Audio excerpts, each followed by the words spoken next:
What would possess a nice Jewish girl from New England to go on a 14-day water fast?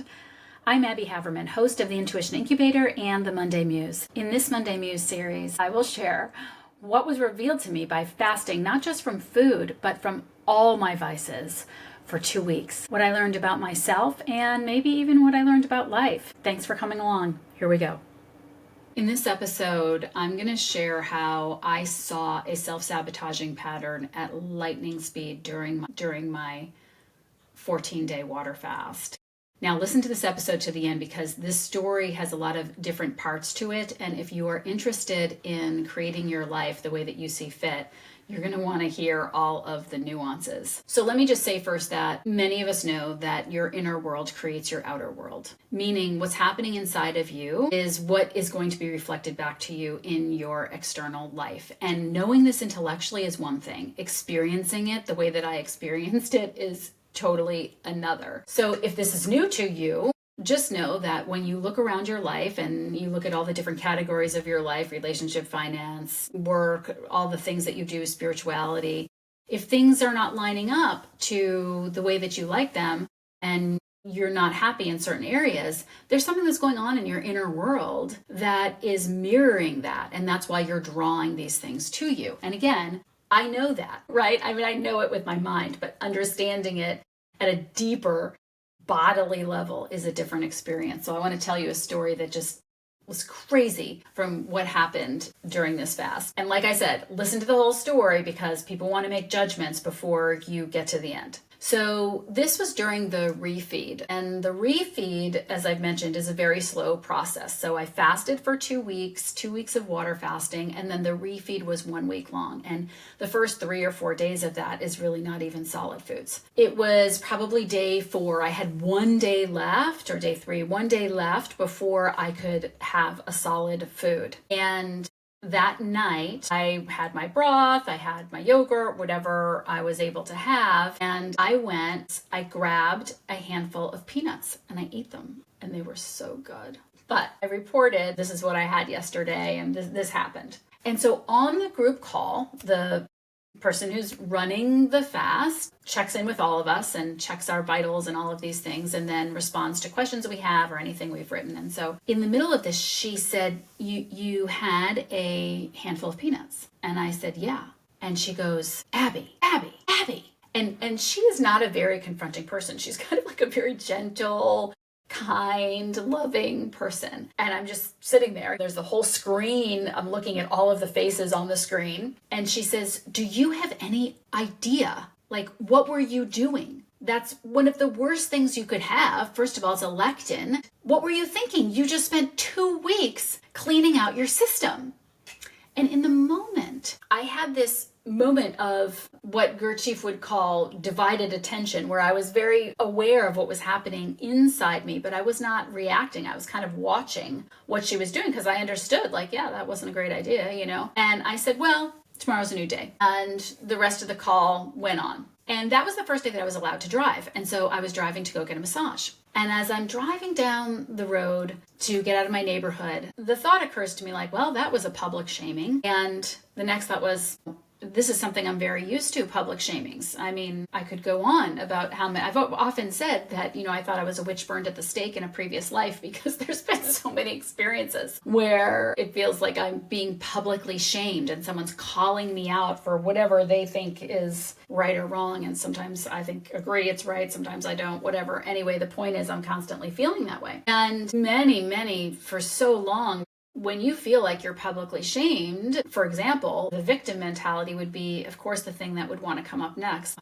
But it didn't. And I think the reason that it didn't was because I'd had so much time to just rest and settle my nervous system and not take in all of the impressions of the world and not stuff my body with food and with media and with my nervous system with what I should and shouldn't do and all these things. There was a quiet that was available to me. And so my next thought was, I wonder why I keep bringing these experiences of public shaming into my life. Now remember that I know that my outer world is a reflection of my inner world. I know that I am creating everything that's happening to me. I mean, there are circumstances, like my soul came down with a certain contract, and so there are things that are going to happen, but there's a certain amount of free will that we have. And I know that a large part of what's happening in my life are things that I'm creating. And if I'm having a repetitive, patterned experience, I am drawing that experience into me over and over again because there's something that I need to see or something that I need to learn. And so I was curious in that moment. I wonder why I keep having these experiences. Now remember, I know that my outer world is a reflection of my inner world, but historically, I might not have had that question. I might not have been curious. I might instead, even though I know that, gone off and been like, I can't believe she did that, or she didn't handle that well, or what was the big deal, or she could have done that differently.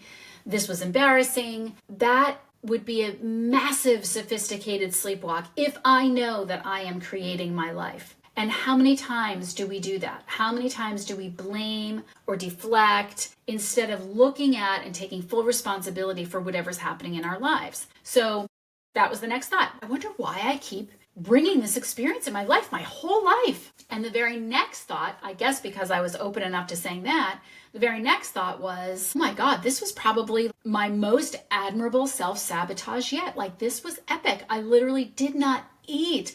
It had been, at that point, 18 days that I had had nothing but water, and the last few days broth. I'd been on house arrest, and I mindlessly went and ate a handful of peanuts when the next day I was going to get to eat real food. And the sabotage wasn't just that I was sabotaging how I had cleaned out my system and now I had put something in it that might not react well and ruin some of the effects and the benefits that I had just given my body in terms of cellular autophagy and being completely cleaned out, but also the mindlessness with which I went and grabbed that food.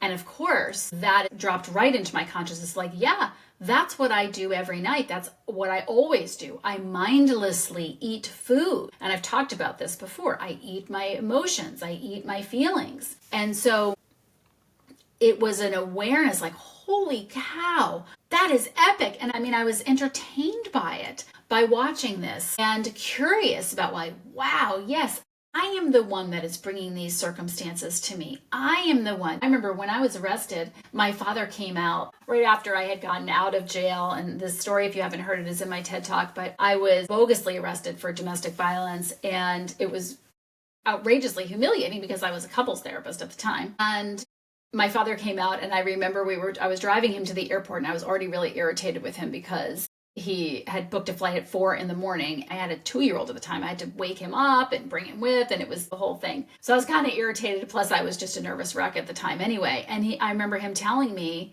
I was complaining about what had happened and how I had been arrested and how ridiculous it was. And he said, "You're acting like a victim." And I said, "Dad, I am a victim.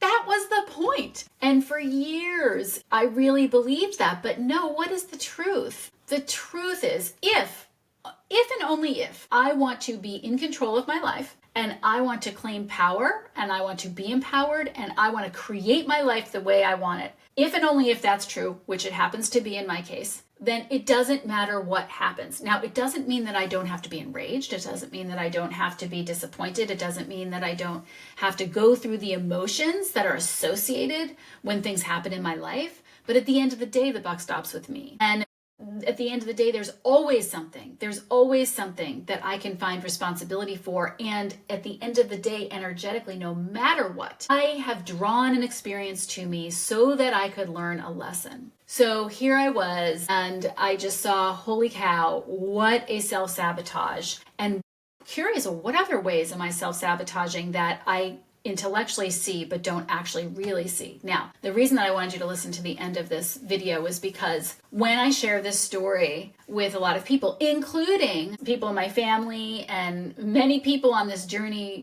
with me, on the consciousness journey with me, I will routinely, I think every single person I've shared it with has had a reaction to how the doctor responded to me. Well, she didn't have to do it like that. I mean, she could have done it a different way. Everything from that to, and this is including like my mentor had a similar reaction, including to, all right, what's the big deal? The personality parts do what they do and who cares? And I don't necessarily have a comment on that. I guess that's the way that we are indoctrinated into responding, is to try to support or make a person feel better or think that I'm somehow delusional in the way that I'm looking at it. But all of those things are true, of course. Yeah, she could have responded differently and whatever. That's not the point. If I want to be empowered and I want to live my life and I want to create my life, and I want to stop having repetitive patterns, experiences in my life that I don't particularly care for, then I have to figure out what I'm doing. And